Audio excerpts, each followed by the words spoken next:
Welcome back to another episode of Spiritual Teachers Podcast. With me today, calling in from Thailand, is my friend 5D. 5D is an artist and a yogi, and many know him by his Instagram account, 5D Awakening Consciousness. It's such an honor to have you on today, brother. Welcome on. Thanks, Peter, so much for having me on your podcast. It's such an honor. I'm really excited for our episode today, man. We got some really interesting topics today. We're going to talk about 5D's Great Awakening Map. We're going to talk about 5D consciousness. We're going to talk about the light body and much more. So I'm excited, man. Those are the best topics you picked there. For sure, man. We're gonna get into it. We may do a part two because there's so much to talk about, and I would love to invite you to share how your awakening journey started and the process and the journey of creating the Great Awakening Map. Very nice. I've told this story many times on many podcasts, and it's been a long time since I've done a podcast. So let's see how it comes out this time with you, because you're a fellow yogi as well, I see. And it's a real privilege to meet another yogi in this world at this time. I usually meet other podcast interviewers who are just normal people, but to meet a yogi is a different vibration. It's a different kind of conversation Mhm. because we've both been through similar experiences Yeah, for the fact that we meet and we are talking about them right now. So I understand that you have been through so many things that I've been through to create this Great Awakening map. And I know that absolutely. your journey of awakening is similar to mine. Like there was a catalyst, some type of dark night of the soul that made you reach out to find a higher answer Yeah, to the what reason why reality was the way it is, why something was broken in your life, why reality was broken, the matrix was malfunctioning. You needed to get out of it. You wanted to find out. You wanted to seek the light. And absolutely. I was living in Los Angeles when I had my awakening, between Orange County and Los Angeles, California, if people are familiar with that area. Hmm. Uh, I had just finished art school, UC Irvine, Hmm. around 2007. And I was a freelance graphic designer, just, working my way through life, making money, partying on the weekends. And I had so much time living at home as a freelance designer. Hmm. And when you have that much time, you're like on YouTube randomly finding videos of UFOs at night, 3 in the morning. For And I sure. found some video about the hexagon on top of Saturn. And somebody like myself who has been obsessed with space and Star Wars and Star Trek my entire life and studied the entire solar system, as a Hmm. child, I never saw something like this before. There's a hexagon on top of Saturn that you can fit like 10 Earths inside of. It's huge. Whoa. And I was so stunned and fascinated and disturbed because I had never seen something with such a perfect geometric shape existing in nature, let alone on top of Saturn. And it made me go down the rabbit hole of listening to the researcher who made this video, what he had to say about it. He was a secret space program whistleblower named Richard Hoagland. He's one of the most OG UFO researchers that there is. And he used to be on the Art Bell show back in the day. People may know him from that. Hmm. And he was saying that this hexagon shape, this cloud pattern on top of Saturn, is being formed due to what is known as hyperdimensional physics. And hyperdimensional physics is related to free energy. And as you know, UFOs use free energy to power their craft, and ETs use free energy to power their entire civilizations. But before we jump that far, the fact that Saturn has this emanation of free energy emanating from its sacred geometry, it this is stuff that's not taught in school. This is referred to as hyperdimensional physics or black project physics from the secret Hmm. space program. This just led me down the rabbit hole to like free energy, the things that NASA has been suppressing from us, the things that our Black Project military programs have been suppressing from us. And this also led into UFOs, ETs, and the entire study of exopolitics, which is the study of cosmic relations of Earth and humans and ETs, Hmm. which is a thing. It's real. But Oh yeah. most of us don't know because we're just going through life with fluoride stares. Right. Right. That's the fact. Most people have no idea things like this existed. Yeah. So that's one rabbit hole.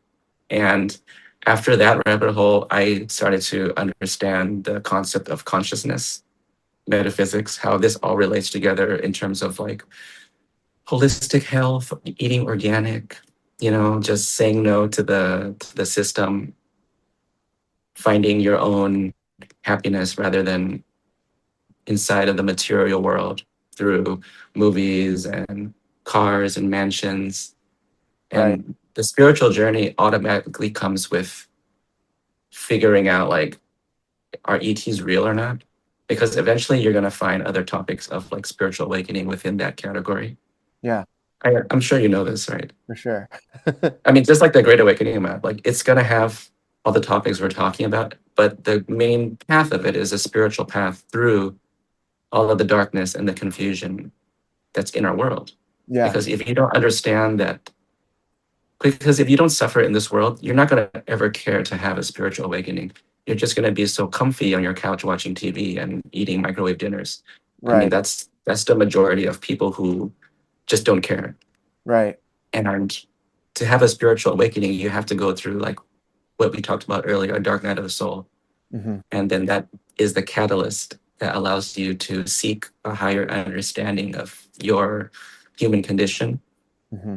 And I say, fix yourself or transcend your current state to something what's known as something better, right? So it's like enlightenment, obviously, but most people don't understand that sometimes becoming better is not necessary. You're already perfect as you are. Like this is really advanced spiritual teachings, but For maybe sure. we can go into that later. This is, No, yeah, for sure. I mean, if I hadn't gone through that dark night of the soul, my my mind, my body, everything would have been still in that frequency, right? Like it was just in a low, dense energy, and I needed to, my soul was just craving the truth. It was craving to know what else was out there. And I think I've been like that since I was a kid, like I knew that I had to get through these things, school, college, all these things to get to the real reason I was here. absolutely. If you're a yogi today, it means that in past lives you were already some type of spiritual counsel or spiritual master. You just don't become a yogi randomly in the times that we live unless you had a spiritual connection to your past life. So the fact that we are meeting today as two yogis and trying to share this information to people, it just goes to show like we've been on such a long journey already, not only in this lifetime, but countless and eons of lifetimes, trying to help awaken people in such a way that their lives change and they never have to go back to the old person they were when they were suffering and when they had fear and confusion in their life. And if we could just make at least one person awaken today, then our job is done. We Exactly. helped change the trajectory, the vibration, frequency, consciousness of Mother Earth Yeah. because we're all beings living upon her, yet we're all interconnected. Mother Earth and the Father Son, we're all connected in this cosmic dance, confusing and scary at times, but at the end, it's ultimately beautiful and enlightening. Yeah, I'm at this stage right now where I try to be the observer. Sometimes it's hard, but I try to observe what's happening and not try to change too much. I listen to spirit and I make the movements and motions towards what spirit tells me, and then I'm navigating that way. I try not to stray from that, and I every morning my intention is to align with my highest timeline and that I am in my highest timeline. So connecting with you and being on this together right now is definitely feels part of that. Very cool. It's like the saying from the Tao Te Ching. I've been studying it for many years, and it's been one of the most life-changing, mind-blowing spiritual teachings I've ever encountered. It's referred to as the Tao, Mm-hmm. and what you what you were referring to is the dance and the flow and just being centered. Being centered in the Tao is like when you remain centered, you can observe the entire world revolve around you rather than trying to interfere and become sticky in its mess. Mm-hmm. So being one with the Tao is more of like trusting the flow of life and understanding that things happen for a reason. And sometimes it's better for not if we're not trying to manipulate, change, or interfere with what's occurring around us, and rather be an equanimous observer and you see the bigger picture of reality rather than having judgments of, I think it should be this way, or I think it should be another way, or I think this is good and this is bad, or this is pretty, this is ugly. If we kind of drop those labels, and as you said, be centered or be in the flow or have an equanimous awareness of life, then we are operating from what is known as the enlightened mind, the Buddha mind. Mm-hmm. The Buddha mind is a mind that has no judgments of how things unfold, but they are fully immersed and fully present with life and everything that it is offering at that moment. Absolutely. Absolutely. I couldn't agree more. And what you said right there, presence, like fully present in every moment, that's a constant practice that I'm engaged in every day, trying to be just present with what's at hand right now, because that's all we really have is the moment, you know? Exactly. Having presence is the most, it's the deepest spiritual teaching, and yet it's also the most simplest spiritual teaching. You're going to find this theme across every religion and every spiritual school, from Hindu to Advaita Vedanta to Zen to Dzogchen, Mahamudra, Buddhism. You're going to find this thread of awareness, present awareness, being present, being aware of the present moment, because it's a meditation and it's also what is known as it's a realization. So when you are present, you are not worried about the past or having anxiety about the future. And when your mind is in the present moment, you can understand and feel a peace that has been described by all spiritual ascended masters. Mm-hmm. And for example, when people do yoga, the movements of the body are physical, yet the mind remains still. And the physicalness of the yoga is to have a contrast, to see the stillness of mind. And I'm sure you know this because you practice Kundalini yoga Mm-hmm. and you told me that you're an instructor. Mm-hmm. So I was really interested to hear your thoughts on how presence and Kundalini yoga has been seen by yourself. Yeah, I mean, Kundalini yoga, whenever I practice, it takes me into out of my mind into my body.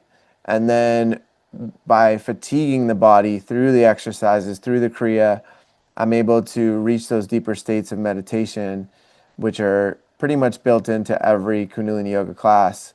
And I did a specific Kriya for 1,000 days straight, and there was some profound experiences from that because no matter what was happening in my life, that was my anchor. You know, I had that to come back to every day. And no matter if I had a 104 fever, I had a broken hand, I still was able to continue through for 1,000 days, which I haven't met that many people that have done that. Very nice. I'm pretty sure your letting go moment was Yeah. really profound because when you contract yourself with that type of physical exercise in Vajrayana Buddhism, the path that I practice is referred to as a Rushen. And Rushen is when you do like these intense physical exercises and then you let go. Hmm. And then you do them again and then you let go. Hmm. And then in the moment of letting go, you have a more present awareness of the present moment. Your awareness is much more vibrant, much more lucid. Yeah. Yeah. And when you can recognize that awareness over and over again, then that is known as becoming enlightened. Hmm. People think that being enlightened means you have to have like light shining out of your head with a halo, floating, wearing white robes. I Hmm. mean, maybe that's one aspect of it, Right. but being enlightened means that your mind is returning to a state of pure peace, pure equanimity Yeah. every moment of the day. And if it's in this state of equanimity every moment of the day, then you have less chances of it being attached to the past or the present. And then that creates suffering and craving attachment. And then, from there, like Yoda says, from anger leads to whatever. Just, you know what I'm Yeah. saying? Yeah, Leads to absolutely. darkness. Yeah.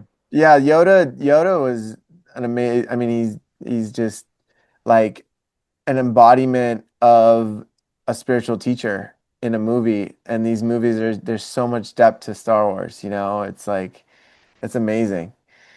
So I'd love to kind of shift back to your experience with creating the map because the map is so profound. And I had bought this map from you many years ago, probably like 7 or 8 years ago. What year did Oh, you create? really? Oh, Yeah, thank you so much. yeah, of course. What I what year created did you it create in it? 2018. 2018. Yeah, I think I Right. bought it 2000 late 2018, early 2019 was when I purchased it, and I hung it up in my room. I had like a little studio in San Diego, and I would look at it every time I would walk to the bathroom, and there would be these little pieces that would just click in sometimes, and I think that's part of the purpose of creating it, right? Nice. Did you see Kundalini Awakening on it somewhere there? Oh yeah. Oh I have yeah. yoga on there too, and I think you'll like that. Yeah. Uh, I was I was in my prime as a designer back in the day, and when I made this, it only took me 3 days, Oh wow. because technically as a graphic designer, it wasn't a big deal for me, Hmm. but the content of it was the big deal because that had to take over a decade of research Yeah. from 2008ish, 2009, all the way to 2018. I guess I had spent that time like just going down the rabbit hole every day on YouTube and Wow. reading books and going to like spiritual UFO conferences and hanging out with all of the best metaphysical researchers at the time. Uh, Like back then, I was really into like Nassim Haramein, David Wilcock, Dolores Cannon, and Richard Hoagland, Stephen Greer, all of these big researchers. The I would go to OGs. all of their conferences. Yeah, they're all the OGs. Yeah. And their their research changed my life. And oh, even Bashar, right? Yeah. I went to see Bashar once in, I think it was like Santa Ana or something, Uh-huh.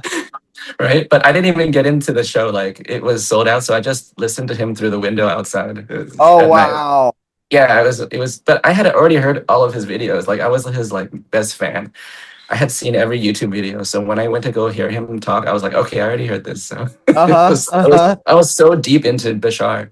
And the reason why we're talking today is because of Bashar. Like, if it wasn't for him telling me to follow my highest passion at every moment with no insistence on the outcome, I wouldn't be here talking to you. Like, For sure. in this moment, it took me from that moment all the way to, I guess, 20 years later. Here I am in Thailand, living the life that I guess I was supposed to be living. Like, I didn't know this would be my dream life, but if I think about it, there's no other place I would rather be, nothing else I would rather be doing than just living in a like a meditation retreat home here in Thailand Hmm. and just doing it.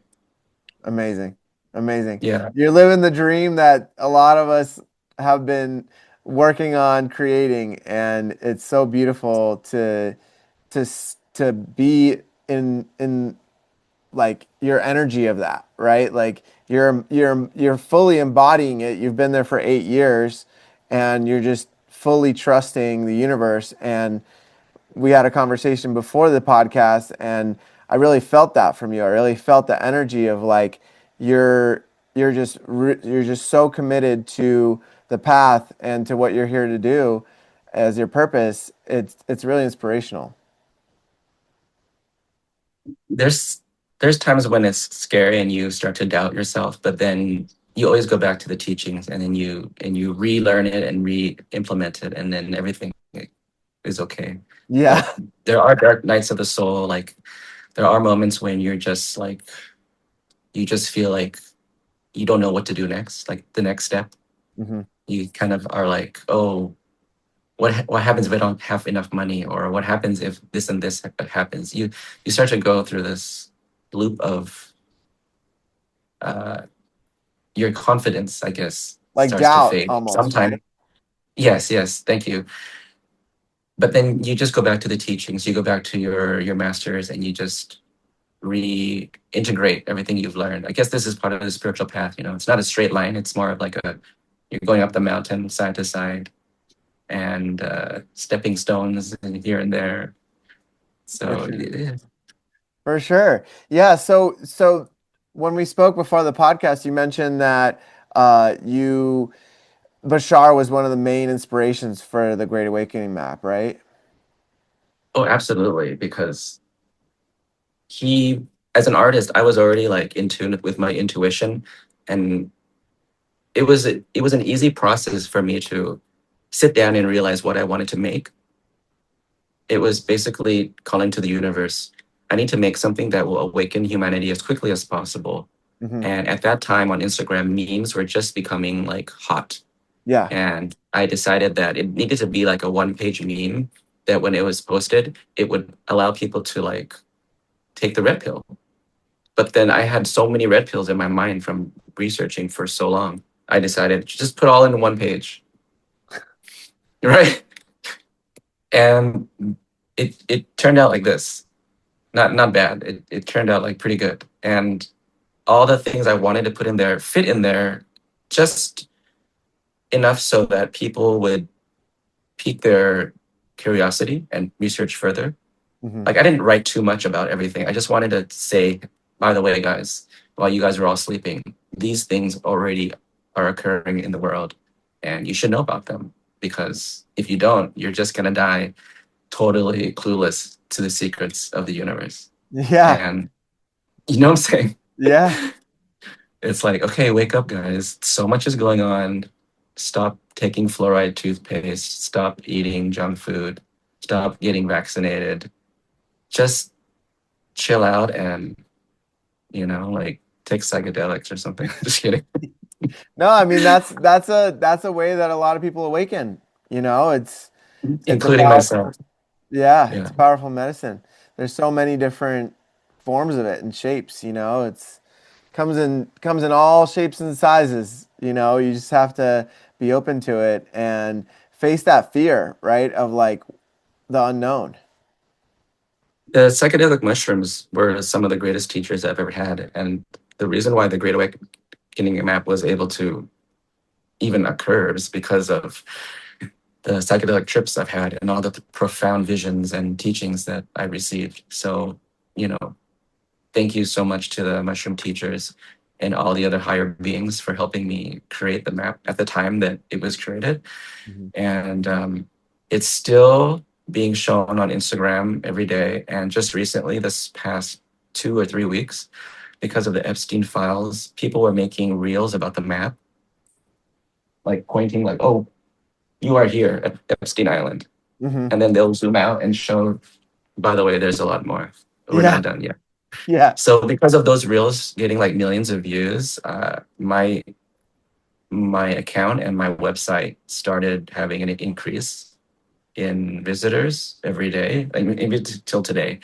So I've been taking a lot of time this week to try to take care of my website and the shop, Mhm.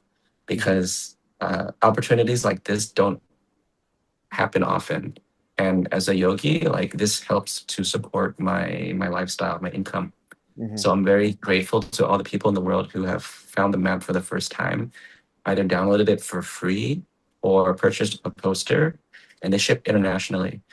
So if people want to know more information, like beyond Epstein and the reason why things are the way they are in this world, then this map will help you understand that there's not just darkness in this world, but there's also a path to liberation, Hmm. liberation of yourself spiritually so that you can become a higher being, an ascended master. You Right. can become a Buddha, you can become a god, not like God, capital God, but like, somebody who is of a higher dimensional consciousness. Right. And in in like UFO lore, these might be 5D beings, 6D beings, if you want to like refer to it as that. Yeah. Yeah. So that Yeah. brings me to the question of, for those that don't know, what can you explain 5D and what it means and what you've found throughout your research of 5D? Okay. 5D is sort of like, it's sort of a casual term the way I use it. It just Mhm. means a higher state of consciousness. And you can get technical about it and say like, oh, is it a light being or does it have a physical body? Like, do they live on Earth or are they like living in multiverse? Mhm. You can be very technical about it, or you can just consider it as a term that denotes a higher state of consciousness, higher than what humans are at right now. Right. And usually, when you go up higher in dimension, 4D, 5D beings, they're supposed to be more peaceful, more enlightened than a lower level. But there are also negatively oriented ETs that are considered 4D beings, like the Greys, for Yeah, like example. the Greys. I was going to say that. Yeah. So those are like considered like negative oriented beings, but they're actually like telepathic and really smart. Hmm. So it's kind of like strange when you think about it, but the meaning of it is supposed to denote like a higher state of being, a consciousness. Well, And what you can I even know, be a light body as well, a light body. right. Yeah, Well, what I know about what I have learned about the Greys from different shows on Gaia and all these David Wilcock episodes that I've watched, is like that the Greys are more of like droids. They're organic like us, but they don't have any sexual organs, and they've kind of their DNA has been um, manipulated so much that they're almost like controlled by other extraterrestrials and other beings. Is that, exactly. yeah, Yeah, they're referred to as EBEs. I think it stands for biological entity, electronic biological entity. I forgot the first one, but they're half machine and half biology, half okay. organic, half machine, Hmm. and they're usually like controlled by, like for example, uh, tall whites, Right. ETs, tall Hmm. humanoid whites. They'll control these EBEs to do missions for them. Hmm. So most of the people who see like UFOs come down and like there's like a door that comes down and like the typical gray comes out. That's probably an eben, the biological entity.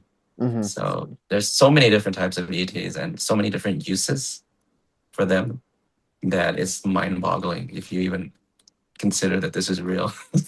Well, what like, I have that intuitive side like you were mentioning, and then I have the logical side. So that's why my logical side wants proof, right?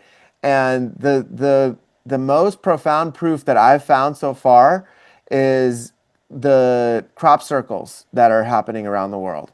And most important, like the major ones are around Stonehenge that are like publicized and things like that. And I'm sure you've seen the image of the extraterrestrial holding the disc.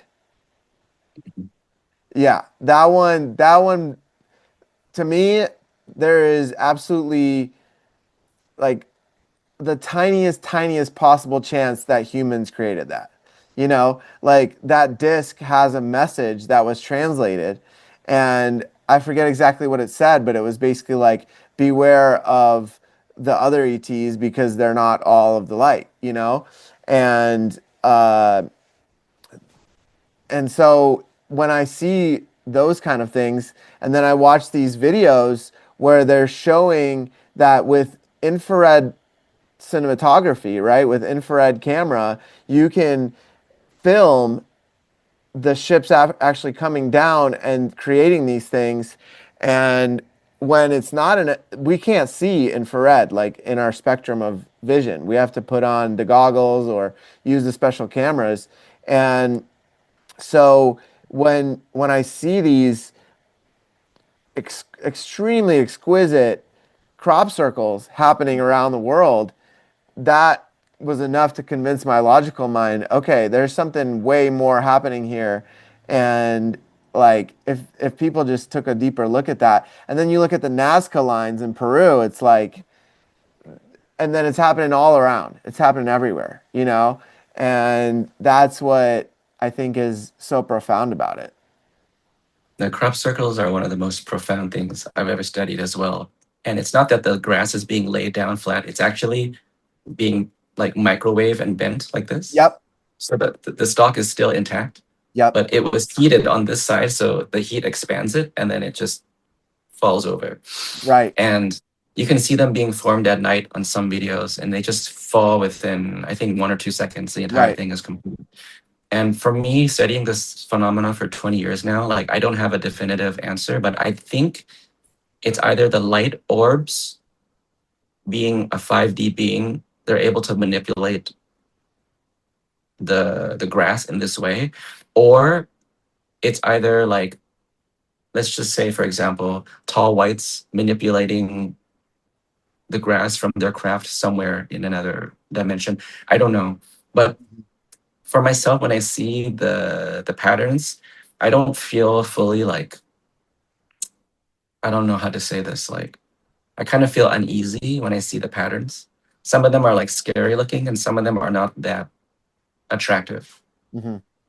So I don't know what it is. So it's either a warning message from ETs, either from our future, or it's either us from the future sending artwork down to just, I don't know, download into our minds. Mm-hmm. But the reason why they're being shown is that the patterns are downloaded into our mass consciousness for a time later in the future when they need to, like a seed, it's going to sprout into whatever type of knowledge information that we may need. But um, yeah, very interesting. And the Yeah. fact that So there's videos of it is pretty awesome. it's so cool. It's so cool. There's so many of them out there too, and it made me think while you were talking of going to visit Roswell, New Mexico, and going to the Roswell Museum, right? And I was a little bit disappointed with the museum. There wasn't really that. It wasn't that cool, except for at the very end when you go around the museum they have images of the grass from these crop circles, and you can see they've zoomed in on the real ones, right? On the grass that's been laid down, like you said, with the almost like a microwave technology where they didn't kill they're not killing or hurting the plant. They just fold them and then they can still grow.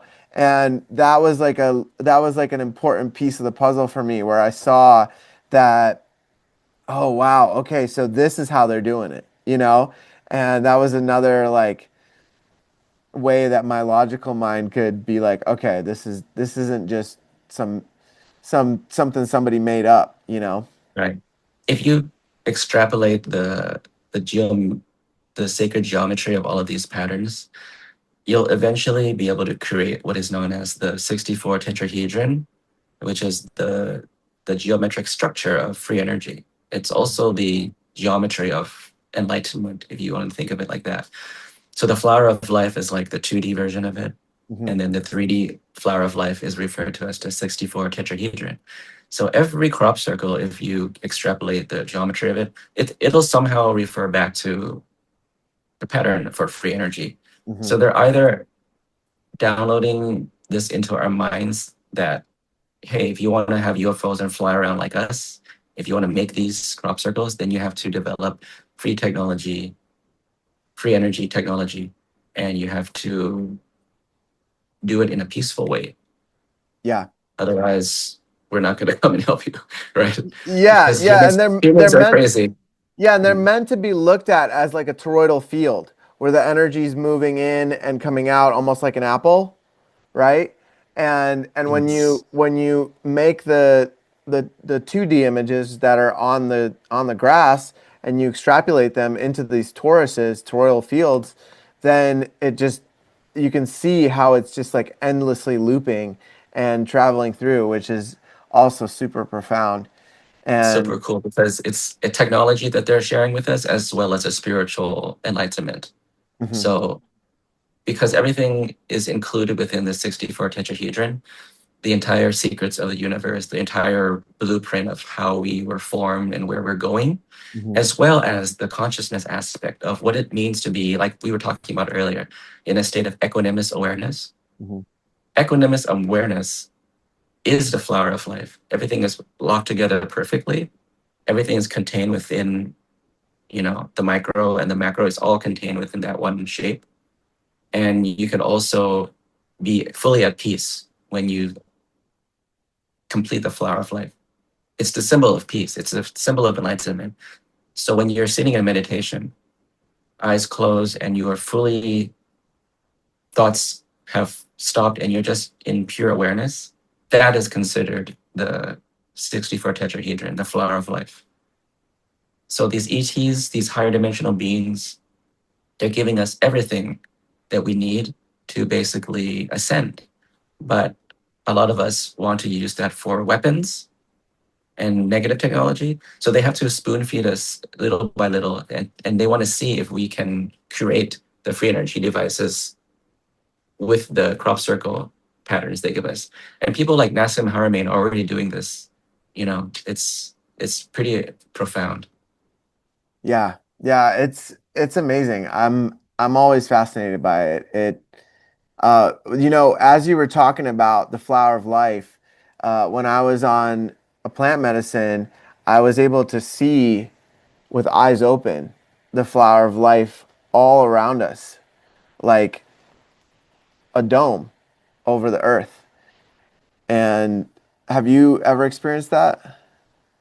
It's one of the most profound things I talk about in every psychedelic podcast. Is seeing the flower of life pattern in real life is the Yeah. most profound thing you could ever experience, because you can see it as like the walls. You can see it like when it rains. I was in Thailand one time along a river, and it was raining at night really hard, like a full on tropical storm. Mhm. And when the rain fell onto the river, every water drop that came out was the flower of life pattern. The entire river was a Wow. flower of life. And I was so blown away because I realized that it's always present, but we can't see it because our minds are grasping onto edges and corners and squares. Hmm. Because where there are curves, there is spirit. But where there are corners, there is ego. And if you can remember this teaching of the flower of life, you'll be able to flow through life without having to like get, what do you call it? You stub your toe on something, like corner of the bed. Hmm.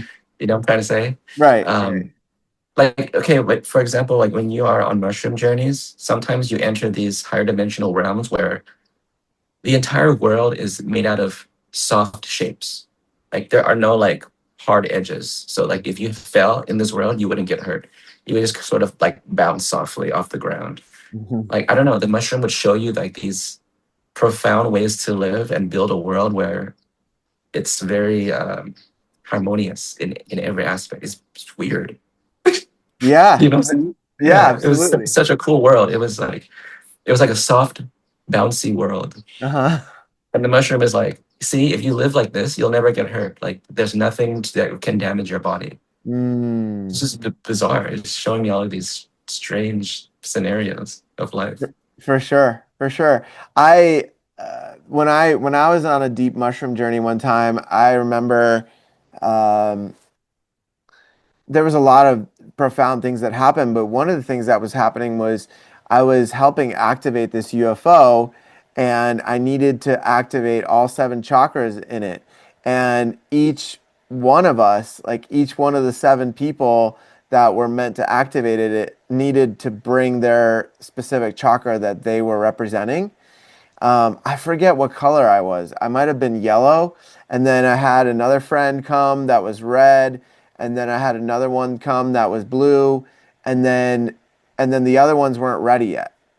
But I don't think they were all on Earth. I think they were out in the galaxy somewhere. And somehow we were supposed to meet and activate this UFO. And I've never gone back into that specific space to do that again. And I'm so curious because, like, as I'm saying this, does anything come up for you around that? Oh, I'm so happy. I'm so smiling.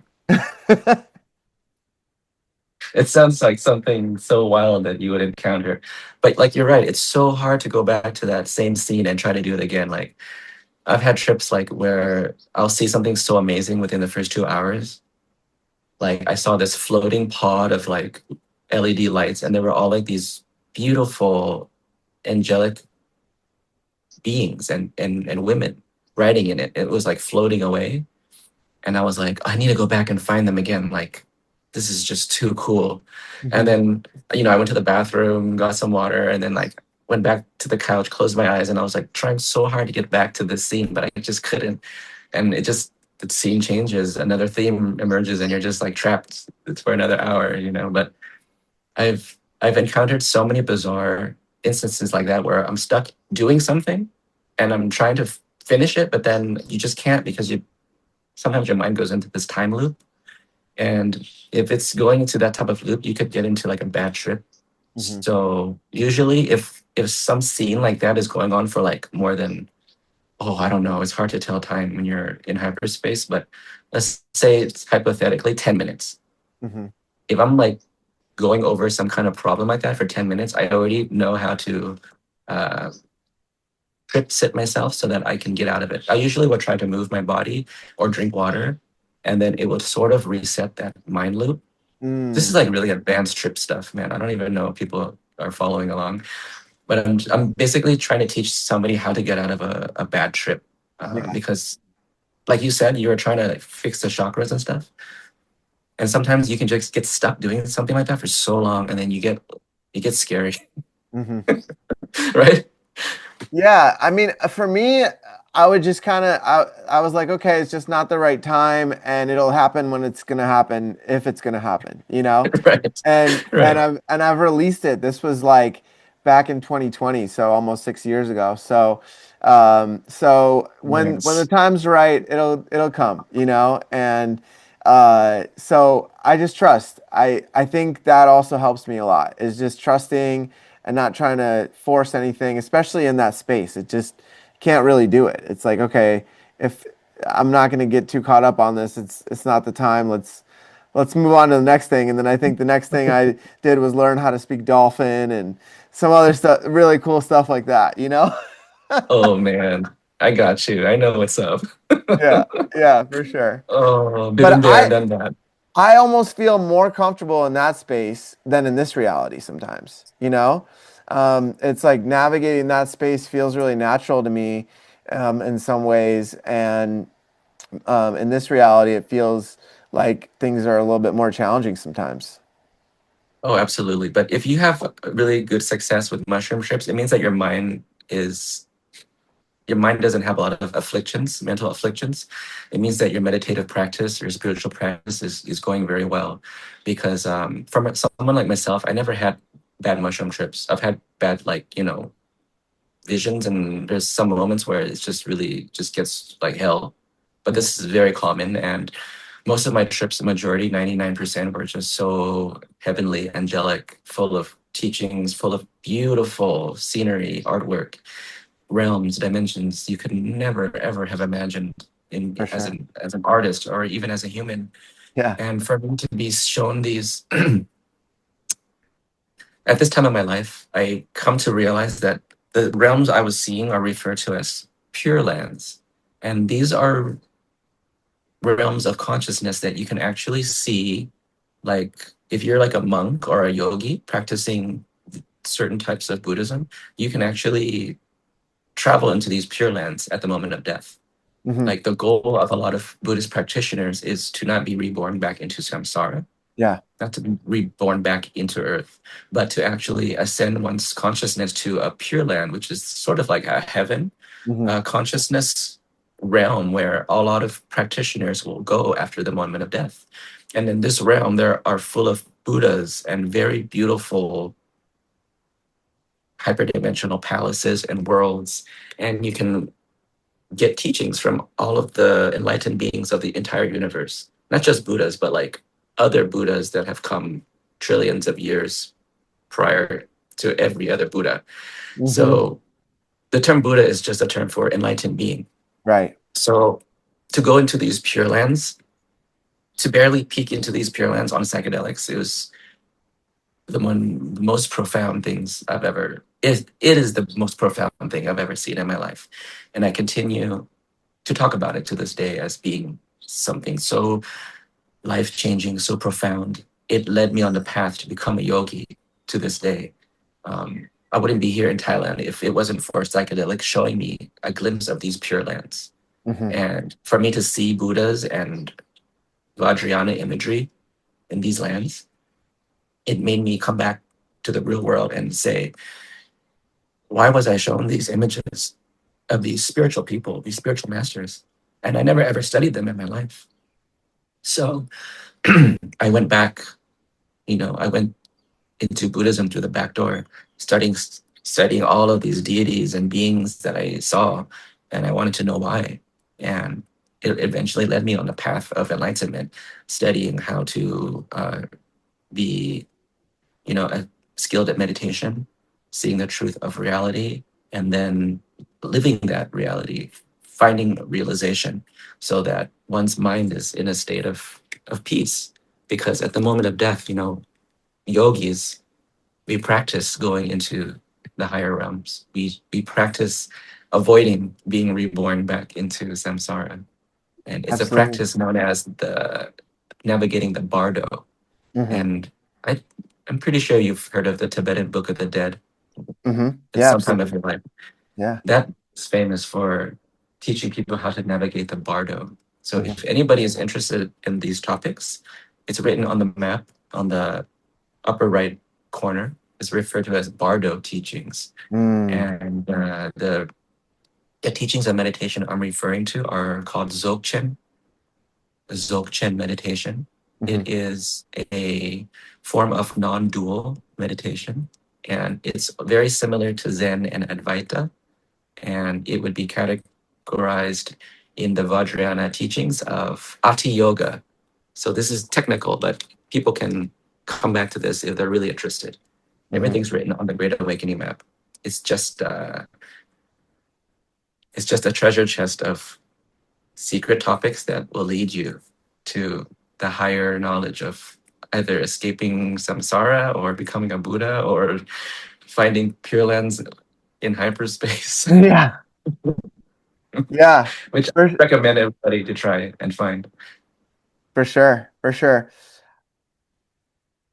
So you were just mentioning about the flower of life recently, right? And about the rounded shapes, right? And I see a lot of rounded shapes in the Great Awakening map as well. And what my question is in cities, right? Like major cities, everything is these angles, everything is linear and square. And you see it also in these ancient ruins, like the Mexican sun and the moon pyramid and all around there. And it looks like a microchip when you zoom out and look at it from above. Do you think that there's some sort of energy siphoning happening in cities? Absolutely. Like in our modern cities, the reason why we have angles and corners is due to efficiency and economy. It's Hmm. cheaper to make things this way. And in terms of like architectural style, Hmm. um, architectural style and art always changes. So people say like, oh, how come back in the day buildings were more fancy than today? But eventually, when you have something that is like a maximalism, eventually it'll turn minimalism, and then eventually it'll go back to maximalism again. Hmm. So it's also like a human's construct of wanting to change things due to like an artistic reason. We get bored and we want to change. But like I was saying earlier, where you have curves, you have spirit. But where Mhm. you have corners, you have ego, because ego is now trying to find a better route through the curve. The curve is already perfect. But when you start building corners and you start building angles, then you get into like architecture, then you have the artist ego in the building design. You can see how ego comes into play, right? Mhm. From pureness, oneness, then you have the birth into our world, and from our world you have a line, a straight line, and from that line you can make other angles to try to build in this world. And then you have ego, and then you have confusion, and you have ignorance, Mhm. because you start to lose your connection one back to the oneness of what was already perfect, the perfect sphere, the flower of life. Mhm. So as humans, when you build all the pyramids back in the day, they could only do so much. They couldn't build perfect curves and domes and stuff. So they had to use what they had to build corners and shapes. And they did it in a spiritual way, though. Like the Angkor Wat in Cambodia is, like you said, a giant circuit. It's a giant ascension machine. Mhm. So they're doing their best to use nature, the form of nature, to amplify our consciousness. Our consciousness, like I said, is a flower of life. Mhm. So they're using the corners of Metatron's cube to make the enclosure for the consciousness to form. Like the pyramid of Giza, right? It's an Mhm. ascension machine, but you don't see any curves in there because they're using Metatron's cube. They're creating the outer structure to harness the perfection of consciousness, which is when you lay in the sarcophagus and you're an Egyptian initiate back in the day, Mhm. then the resident of the entire Giza complex makes your. I've read so many like past life regressions of this, but most people will remember having their consciousness ejected out of their third eye toward Orion constellation. Mhm. And from there, they get to astral travel and astral project. And I don't know, maybe they go see other gods, get information, and they come back and, build Egypt. I don't know. Yeah. But it's something like that. They use it for, I think they use it for astral traveling, like separating the consciousness from the body. Mhm. Because what else would they use it for? Like, because to become enlightened, you also have to do inner work. You can't Oh, just for lay in sure. there and become enlightened, but you can lay in there and have like a astral traveling experience, and then Mhm. become awakened from that. Right. Right. Well, my question is like, if if these cities are so square and a lot of ego, like you said, in them, where's all that energy going to it? Like in a computer, the microchip is fueling the computer, right? And all the microchips together allow us to use it, right? So do you think that in these cities, because I feel completely different when I go out into nature than when I'm in the city, you know? And when I'm in the city, it feels like very subtly like some energy is being harnessed versus where when I'm in nature, it's just I'm one with it, and there's an equilibrium and there's a homeostasis there. This is kind of dark, but I don't know if I want to say this, but there are land spirits on our planet. And these land spirits are something that we have to respect. But most people in the West don't respect land spirits. They don't even know that they exist. But here in Thailand, people respect land spirits all the time. Like you're always making offerings to them. Like if you have a house, there will be like a little offering temple that you put like food and water in, and you just basically give thanks to the land spirits for being on Yeah. their land. Hmm. And in the West, when you have these big cities, when these land spirits are not appeased and when you're destroying the environment, then you feel the negative energy. And Mm. if you want to even go darker than that, like on the Great Awakening map, it's shown that reptilians and dark entities feed off of this loosh energy from Right. cities. Okay, that's where I was, I think, getting That's to. part of Yeah. it, which is like so dark and deep and rabbit hole-ish. But I mean, it's there if you want to go there and learn about it. It's true, but that's part of it. Hmm. Mm-hmm. There's always somebody feeding off something in this world of samsara that we live in. And Mm-hmm. sometimes it's not that they're trying to do bad to us, it's just that that's what they eat. Right. Right. They're That's their just they've light. just been there. That's like their chi, right? They've just been chilling here for billions of years, and we come and build these ugly cities, and then what do you expect, right? Right. So that's part of it. If you want to, yeah. Yeah, I've worked with the Mamos from Colombia, and they actually are so connected to the earth that when we were going to certain sacred locations around the country in the US, we would they would find these guardian. Usually they were large stones or rocks or a collection of rocks, and they would go to them and they would do a ceremony to appease these spirits and to connect with them and to ask them how can we heal the land. And so I totally resonate with that. And then you have all the ancestral spirits, right? Like the spirits of all the people that ever lived on these lands, wherever you are, right? And then you have these other the next level, like you were saying, of almost like these reptilian type beings that that do have a lot of control over the planet, and they are taking energy from people in different ways. So yeah, that was I was really curious what your thoughts were on that. And another Well, in topic I want. Thailand, in Thailand here, there are beings that live inside the earth, and they're giant serpents called nagas. I don't know if you've ever seen images of like giant snakes, like Yeah, in temples and stuff in Thailand. yeah. So these are referred to as nagas, and they're like higher dimensional serpents, and they protect the teachings of the Buddha. But if you disturb the environment, then they are not too happy. Hmm. And there is this river in Thailand that's about 4 or 5 hours away from where I live. Hmm. And every year at the same time, at the same location, on the same date of the year, there will be red fireballs that emerge out of the water and shoot into the sky. And these red Wow. fireballs are like this big, Uh-huh. and they have no noise, no temperature, no smoke, no anything. It's just this luminous, pure, beautiful red ruby fireball just emerges out of the water and goes into the sky and disappears.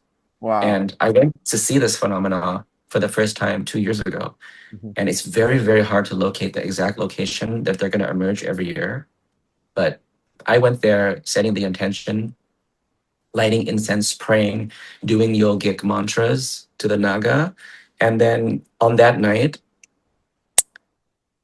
there was over like 33 fireballs that emerged out of the river over the course of like 1 hour. And Wow. for me to see it in real life with my own eyes, I was just so blown away because I have proof now that the Nagas are real, and there are things within our earth that are able to do these amazing supernatural phenomena. Hmm. So this perfectly ties in with all the land spirit conversation we just had. Like, it's a real thing. Like, I saw it for myself, and I understand now why we have to respect the land spirits, because it's a real thing. I saw Yeah. it. It's Yeah. crazy. Yeah. Yeah, Yeah. really amazing. It's man, I've been connected to the earth in such a deep way since I was a child, and like I'll always pick up trash and I'll always do something to like honor the earth, you know? And it it's sad. What's beautiful though is that the new generation are, you know, saying leave it better than you left it, and leave no trace, you know, like that's all becoming common lingo with people. And it's beautiful to see that. And um, I feel like when I pick up trash, or in the Burning Man community, they call it moop, matter out of place. And when I pick that up and bring it, you know, to the dumpster or to the trash, there's usually this beautiful energy exchange that happens where it feels like the earth gifts me something in return. Sometimes it's a really beautiful crystal or a rock, or like something that I've been manifesting like a little like a piece of metal or a coin or something neat like that. And it doesn't always happen, but it feels like there's this harmonious understanding between the nature and the nature spirits and with what my intentions are going into those types of spaces, you know? Nice. Moop. Yeah. Matter out of place. I Yeah. love it. Yeah, it's a cool term. It's got a little I just learned it like last weekend. When I went on a hike with my friend. He said, "Oh, this is my moop bag." I was like, "What?" I have I don't have Moop on the Great Awakening map, but I have Oop art. Okay. Oop, which is out of place artifacts. Oh, nice. Okay. Right? Like they'll be digging a mine, you know, like in Russia, and then all of a sudden they'll come to like a rock with like tools in it from like a billion years ago. Like what? Yeah. Right? It's crazy. Oop art, it's called. It's really fascinating. Yeah. There were civilizations on Earth like millions of years ago that were advanced, and they're Yeah. just finding stuff from these people like in solid rock that's like a billion years old. Like what the heck? Yeah, that's wild. That's That's so wild. Yeah, that kind of stuff is super interesting. I've always been fascinated with Atlantis and Lemuria and those kind of civilizations and my the farthest I've got with like connecting the dots with that was that Atlantis, the people that survived when that all, you know, went to destruction, some of them went to Guatemala, Mexico, Bolivia, like those areas where the Mayas existed, and then they went to Egypt, the other ones that survived. And then Right. to me, Hawaii feels really connected in a lot of ways to Lemuria. And that it used to be called Mu, right? MU. Exactly. Hmm. So many names. It's Yeah. spread all over Earth, and a lot of them went inner Earth as well. People don't understand this. Um, inner Earth has a lot of civilizations that are known as breakaway civilizations. They've just been developing in these huge pockets and cavities within our Earth, and they have advanced technology for them to have like artificial sunlight and food, water, whatever you need. Obviously, everything is within the Earth already. So there's probably like hundreds of civilizations within inner Earth, and a lot of them are ancient civilizations, maybe survivors of Atlantis, Mu, Lemuria. Some of them are ETs that come and live within our Earth. Some of them are secret space program, Black Project program. Some of them are like ancient Nazis that broke away from the bad guys, and they went and built good guy civilizations in there with free energy technology, like UFOs that can pass through walls, like this Oh yeah. crazy stuff in the inner Earth. I love studying the fact that within the Nazis you had these brilliant scientists who were forced to do bad things, right? But Right. then you also had scientists who were like, let's do good things with this technology. They escaped on their own UFOs. Some of them went to Mars. Some of them left the solar system, never to return. Some of them went inner Earth and built these inner Earth civilizations where it's, I guess, peaceful people. I don't know. I've never been. I can't say, but so many amazing stories like this about our civilization, inner Earth. That's just another whole podcast you can go into. It's just so incredible what's inside of our Earth. Yeah, and it's interesting. It's almost like another dimension, right? It's not so much like you drill through the rock and then you get to these civilizations. It's almost like there's these access points. It seems like at the North Pole, possibly around the Bermuda Triangle at some point, and then down in Antarctica, and then you almost like enter into another dimension is what it seems like. It's still part of the earth, but it's a different frequency and there's like a sun inside there. Some people have said, right? Like it's like a whole nother reality of this planet, quote unquote. It's sort of halfway between 3D and 4D Hmm. because sometimes when you get to these caverns, you'll see nothing there. but there's actually an entire civilization there, a slightly higher frequency octave than the 3D. So to access these worlds, you have to have like a UFO craft that can vibrate into that frequency dimension, Hmm. and then you can access. Because you have to understand, like most of these people who are going into inner Earth, they're going into it like through the ocean or through the mountains. They just pass the craft through. Hmm. I mean, they already have this technology. You have to be at least 4D civilization to be living in inner Earth. But there are like 3D type of beings, like ant beings. Have you heard of them? Yeah. Sasquatch. Hmm. These type of beings that live like in the Grand Canyon. There's secret tunnels that go down to like the ant world people, like Yeah. telepathic ant world people. That's crazy stuff, and Yeah. I love stories like that too. Yeah, I've had some actually encounters on Mount Shasta with the Sasquatch. I've Really, had tell me about it. Yeah, I've had three encounters. I have a podcast just on that of Oh me my god, just that's so talking. cool. Yeah, just me talking about it. But it's basically um there was three encounters.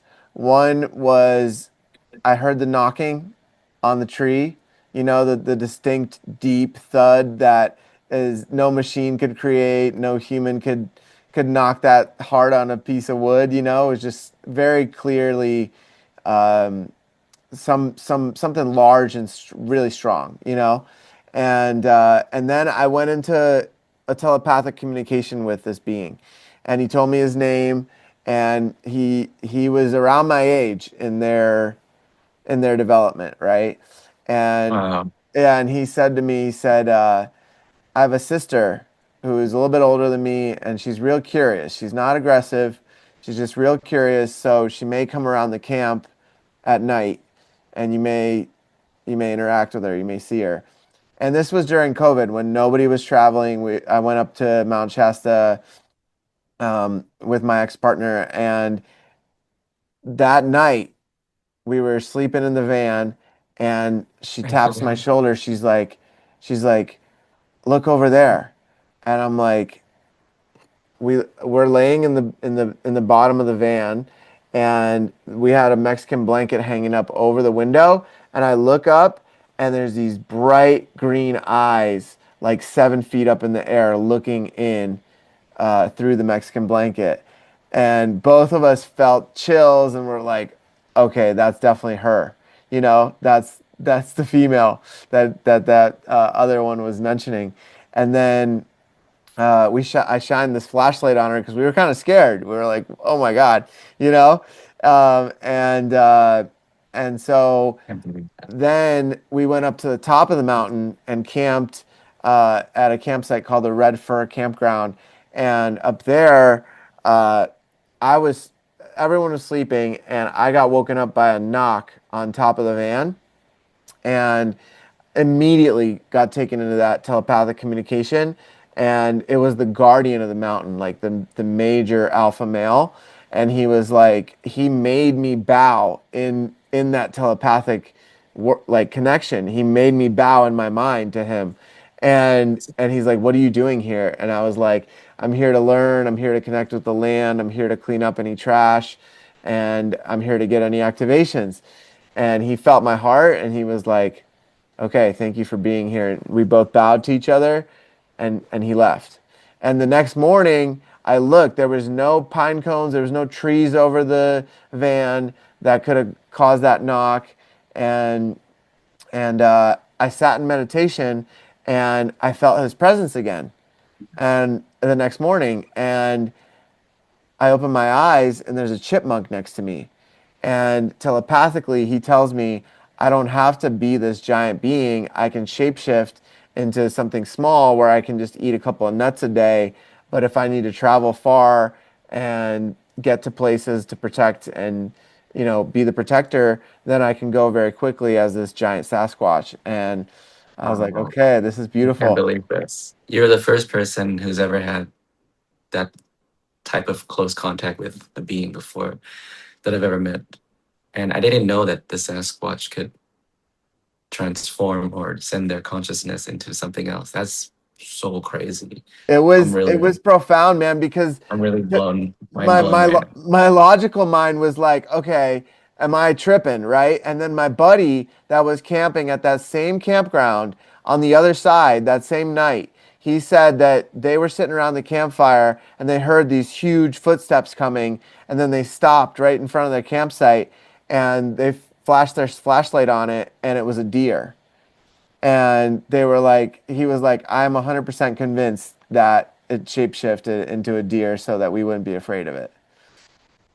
I had no idea they could do that. Yeah.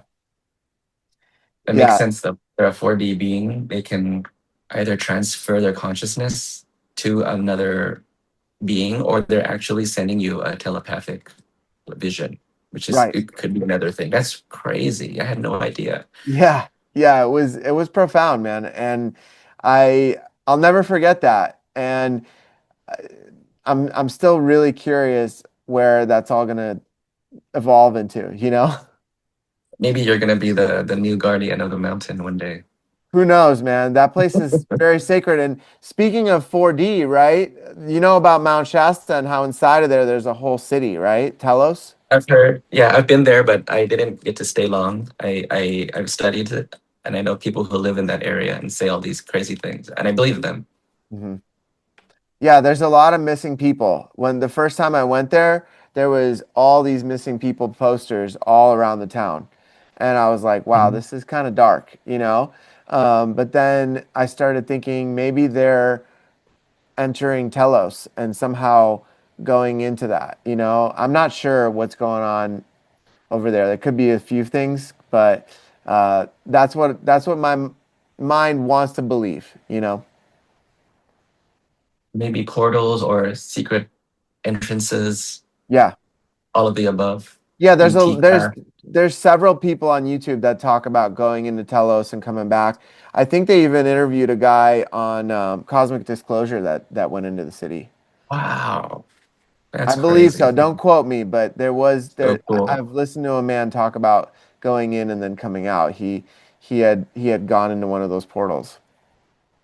Wow, this is a whole nother Inner Earth podcast. I'm Yeah, fascinated. yeah, man. It's super interesting. You know, I want to kind of there's one topic that I think is super interesting right now, and it's related to what we were talking about earlier, where, you know, I was listening to a man on Instagram this morning talking about how autistic children will go to this place where they're able to interact with one another and have these communications and conversations with each other. And this woman had entered that space at one point, and when you were talking about that heaven-like place, right? They it seems like they're able to go there because they're so connected to the astral and these higher dimensions. A lot of these kids, right? And so this woman had gone into that state, and this boy, he wasn't able to verbally communicate, but he was able to type it out on his iPad, and he said that you've been to this place and you've seen me there. And it like blew her mind, and she had this remembrance that when she went into that realm, that she had these interactions with all these children that were there, and they were all communicating with her, and it was like this beautiful peaceful place. So, have you heard about this? You mean it's a place they can go to with telepathy from autistic children? Yeah, it's almost like they're there in They this must be star reality, children like all the or time. starseed. Yeah, yeah, yeah. Because They're starseeds, light workers, indigo children who are born, they have these higher dimensional abilities that they remember from their past lives, such as telepathy. And sometimes they're able to remember their past life. So they're probably projecting some type of past life memory for this lady to enter into. yeah. It's really fascinating. Have you heard of the telepathy tapes? For children or just in general? It's a podcast called the Telepathy Tapes, and they interview different parents with autistic children, and they talk about these kind of experiences. And Um, I was working for a year with autistic children in physical therapy, and mm, some of the children look like they don't know what's going on, but then you give them an iPad and they're typing out full sentences and they're able to fully communicate. And it was just so fascinating to me because when I was growing up, there wasn't iPads and these kids weren't able to communicate, you know, and they were looked at as um, not as intelligent, you know. on my Great Awakening map, I refer to these children with their ADHD and their autistic higher mind frequency, because when I studied the work of Dolores Cannon, she has done over 10,000 past life regressions of people. So she knows that these type of children come into this life because in their past life, they were such a higher dimensional being. For them to be reborn into this earth, it was just too constraining for Yeah. their mind. Yeah. So they express themselves creatively and through, like you said, telepathy and referring to past life memories and describing amazing like technologies, and saying like some children can describe free energy technology, and they're just born. This information is just within them, and I'm aware of these type of stories, but I haven't seen the telepathy tapes. Yeah, check it out. I've only listened to a little bit of it, but it's profound. It's profound. There's a lot of really incredible experiences in that. And you know, there's a book called The Indigo Children, and I had my dad read it, and because I resonate with that. Uh, from what I've read, it seems like 1987 was when the Indigo Children really started coming onto Earth. And I was born December 20th, 1986. So I was Yes. like right there, right? And I believe that there was some OGs that came before that, but I think that there was this influx of Indigo Children that started happening around that time. Referred to And as the wave of volunteers. yeah, There's three waves of volunteers in Dolores Cannon's work, and I think you're referring to one or one or first or second wave. mhm, All the same to me. yeah. It's all the same. Yeah, and then the next generation I think is the rainbow children and then the crystalline children. Those are probably the three waves, right? Okay, so you have like the metaphysical names for them. Yeah, yeah. Okay, Yeah, I like it. it's like my generation and I think we're close to the same age. And then our kids and then their kids. Like Fascinating. Always those fascinating three topic. generations. Yeah. Yeah. I don't have past life memories, but I do have past life feelings and sensations. So, for instance, I love going to India, and most people would never want to go to India to travel and just be. But for me, when I go there, it's like heaven to me. I don't know why people Mm. don't see it like that, but you know how it is. Past life imprints. For sure, for sure. Yeah, I've had a few past life regressions that have come at different moments in my life, and I've shared a couple of them on the podcast. But one of them was in myofascial unwinding. I was taking this class with John Barnes and learning how to unwind the body and release any traumas and stuck energy in the body. And it wasn't linear. Like I would go into this past lifetime as as a native from what is now Colombia, and I was like paddling in this boat, and the Spaniards were like trying to shoot me down, and I was the son of the Mhm. chief. And then I've had like in Kundalini yoga and my meditations, I've had my third eye just blast open and seeing like glimpses, right, of like being in Egypt, being this like king of France, I believe, or one of the royals back then. That is And so funny, man. it's so interesting. It's so interesting. That is crazy. Yeah, and I've had visions of being a native in America, like in North America as well. And yeah, they come at random times and they give me certain insights on my journey here, you know. That's a whole nother rabbit hole, I which know is we also got so on many the rabbit holes, man. it's also on the Great Awakening map under Dolores Cannon's work, Past Life Regression, because from hearing all of the past lives of the 10,000 clients she's done, some of these clients are having memories from off world. Like, I remember one person grew up on an ant world and he was an ant, like on another planet, Mhm. telepathic. Some people are like dolphins. Some people are just like a rock for a Yeah. million years. And Yep. then you learn like spiritual lessons of like patience and like, I don't even know what else to say, but like you can be anything and everything. You can be Yeah. an entire solar system. People have Yeah. had past lives of being like, stars. Yeah. It's okay. It's wild stuff. Yeah. I Yeah. I I met this guy. I met this guy who is like a profound meditator. He's been doing Yogananda Paramahansa's meditation for 20 years straight every day. And I spoke with him, and he's like, I've had some past lifetime regressions. And he's like, there was just two. One of them, I was a crystal, and I was watching the sunset, and I was watching the sun go up and down, and then one day I just fell over, and that was the end of That's that deep, man. lifetime. It's too Well, deep for me today. I was like, man, that's why you're such a good meditator, you know? And then from there, he became a planet, and he Nice. remembers being this planet, and eventually the planet blew up and became the asteroid belt or part of it, right?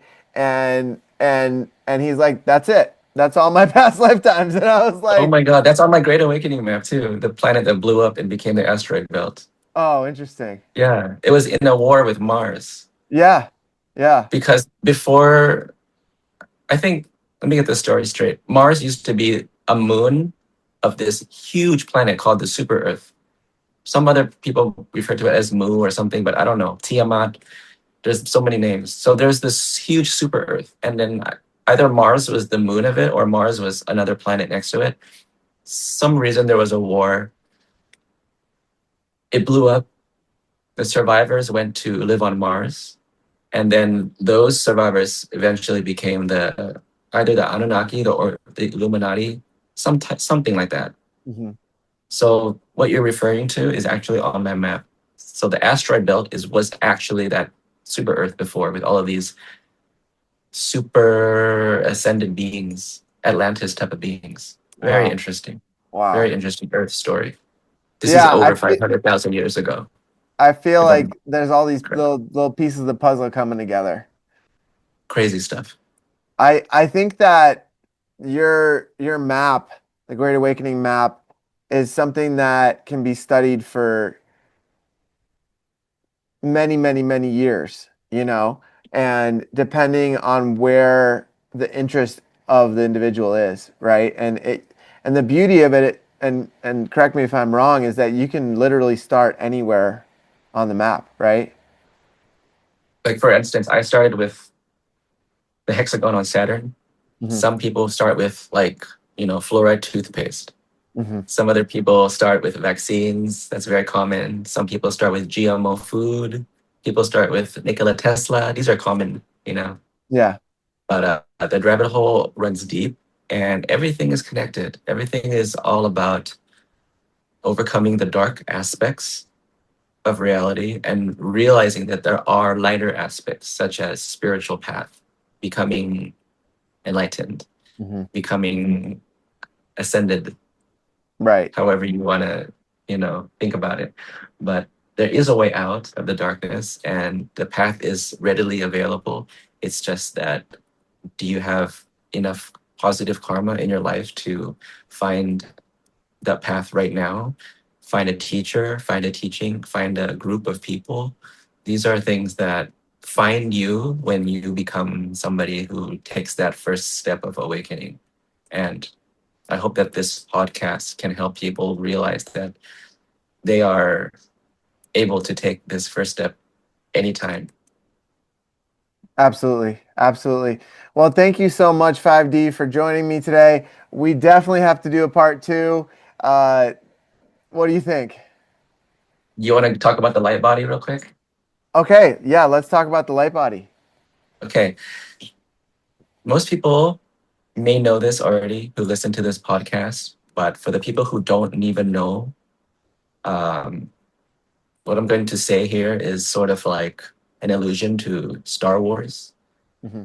I think most people know Star Wars is about the Jedi, and the Jedi study from Jedi masters, and then they attain these supernatural abilities, such as tapping into the Force. And when they tap into the Force, they can do things like float, telepathy, they can move super fast, they can Hmm. fly, Yeah. and they're also supposed to be like, omniscient, super wise in all things. But I'm here to say that Star Wars is actually truth. Like, there are people in this world who are actually Jedi. They're referred to as yogis and monks. Yeah. And many of them practice the lineage of Vajrayana Buddhism. And within Vajrayana Buddhism, there is a path known as Dzogchen, which is the meditation that I practice as well. And I like to refer to myself as a Dzogchen yogi, Hmm. but I'm just a yogi, but I practice the path of Dzogchen because I've been so fascinated with the supernatural abilities of the practitioners Hmm. that take this path all the way to enlightenment. And in Tibet, you have monks and yogis who practice this form of spiritual realization called Dzogchen, this non dual mind meditation. And at the moment of death, if they become fully enlightened in this lifetime, their bodies don't actually die and decompose. What usually happens at the moment of death is their bodies will stay warm. The skin is pink and actually looks younger. The bodies will shrink. And then sometimes the bodies will shrink so small, like it becomes like this small, like a doll. Hmm. And sometimes they'll shrink all the way where there's nothing left, Hmm. like just disappear completely. And when this is occurring, there are rainbow lights emanating within the room. And sometimes these rainbow lights will go into the sky. Like the entire sky will be full of rainbow rings and arches and whatever. Hmm. Like you'll just see rainbows all over the place. It's called the rainbow body phenomenon. Hmm. And what's happening to these masters is that their body, their physical portion of their beingness is dissolving back into the five lights. Yeah. Five lights: red, yellow, green, blue, and white. Hmm. And their consciousness is pure, it's fully enlightened, it's a Buddha.